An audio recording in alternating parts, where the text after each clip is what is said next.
rows.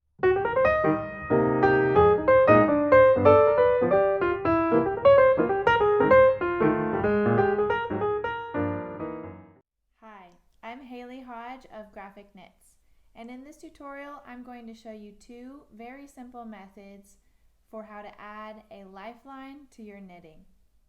In this tutorial I'm working with Borgo de Pazzi's Giza.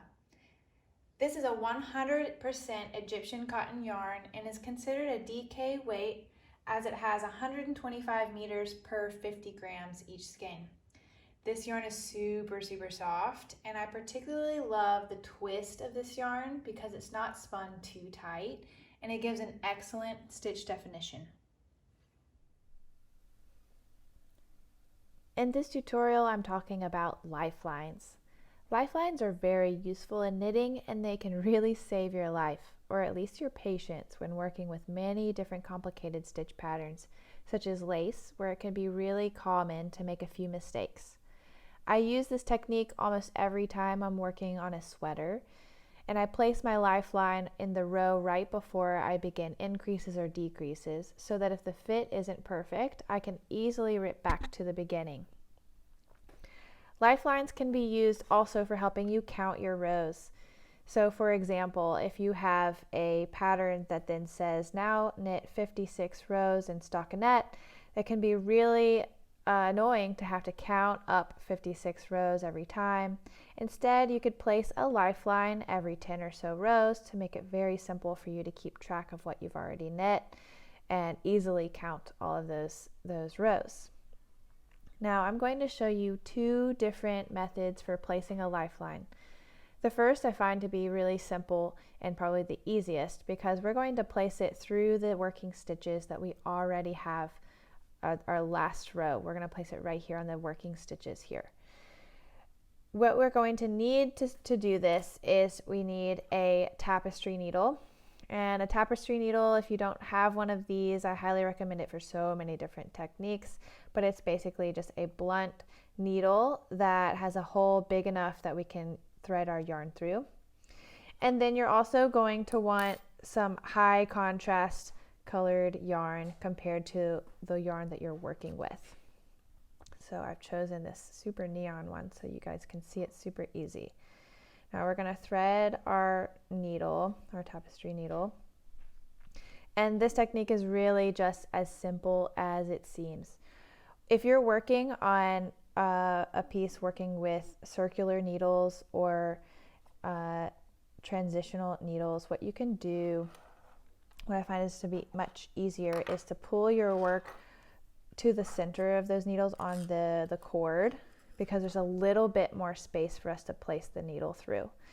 If you're not working on circular needles, then you can work through your stitches just as I'm showing you here. However, the tension is a little bit difficult. So I'm going to pull it to the cord. And this technique is so easy. We're just going to place this lifeline directly through all of the stitches on our working stitches on our needle. Making sure not to pull too far. Continue all the way through.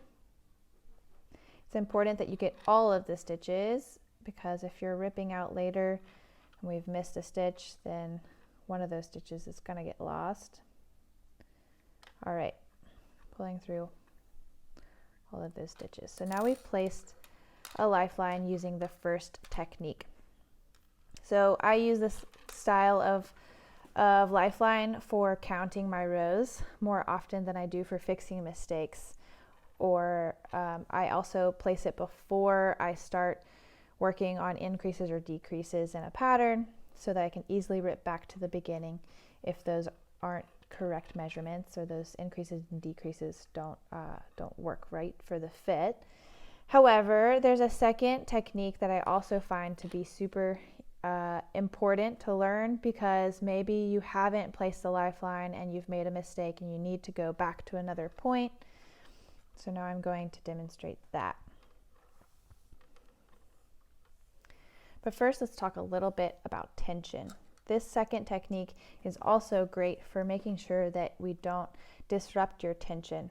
So you can see here that I placed this lifeline just as I did with the first technique, and you can see that those stitches have a little bit of stress on them. They're a little bit stretched out. So when I remove this lifeline, it's possible that this row might have a slightly looser tension than the rest of these rows. And if that is something that you want to avoid, then I recommend always placing your lifeline using this second method. Okay, so the second method, we also really need to think about another important part of our knitting. So you've probably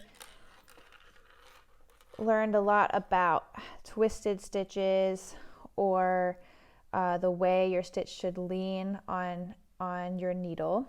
So we're going to talk about the legs of our stitches. Every stitch has a right leg and a left leg. The right leg of our stitches usually are leaning on the front side of our work, and the left leg of our stitches are usually leaning on the back side of our work. I say usually because left-handed knitters or knitters who knit backwards might always have that in reverse. So we want to always remember that the right side of our the right side of our stitch is on the front side of our work when we see it on the needle. However, when we investigate and look into our stitches, the right side of our stitch is here and the left side of our stitch is here. So if you think about it, we can split all of these stitches down the center and they all have a right side and a left side. Now this is very important to remember because when we're placing our lifeline, we want to be able to rip back and easily place our needle back in to those stitches without twisting those stitches. And to do that, we need to always remember that when we're placing our lifeline, we need to work underneath the right side of our stitch and skip or pass over the left side of our stitch always. And this will make sure that when we rip out, our lifeline securely holds all of our stitches in the correct direction to immediately place them back onto our needle. Okay, so I'm going to show you how this works. I'm going to work into the right side of this border.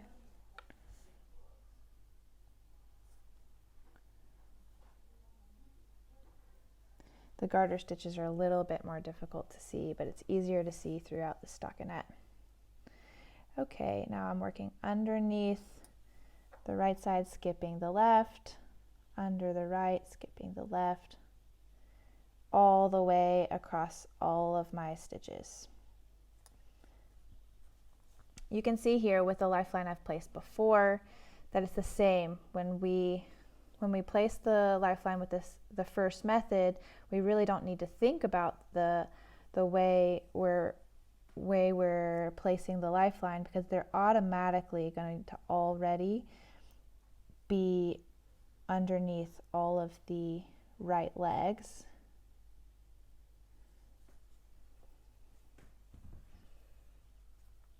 You can also see that having a contrasting color can be really important because you can easily see exactly where that lifeline is placed. Definitely don't use the same yarn you're working with for your project because your lifelines might get a little lost. Okay.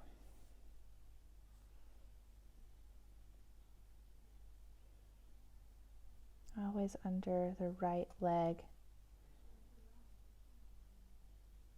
and also in that border. All right, so we've placed our second lifeline using the second method. They look the exact same.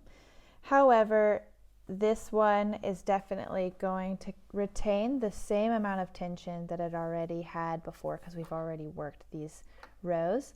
And this one will probably have a little bit looser of a tension. Now I'm going to demonstrate how easy it is to then rip back to a lifeline.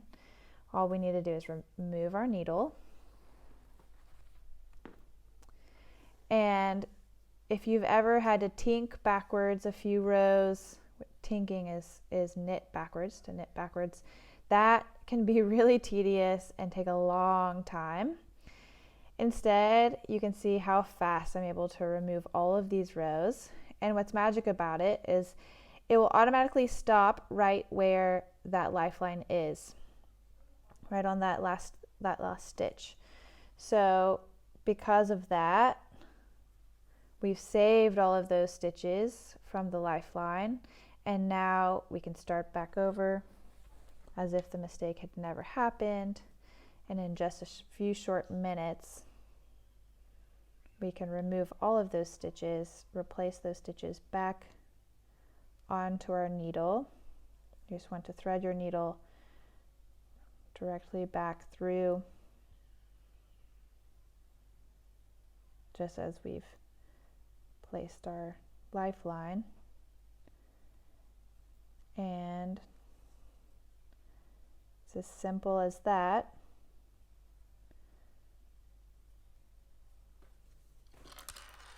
To place your needles right directly back onto to work the next rows.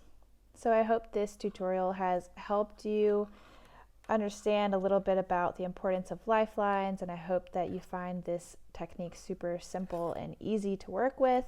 If you have any questions about this technique or any suggestions on techniques that you want to learn, please leave it in the comments, and we'll see you next time.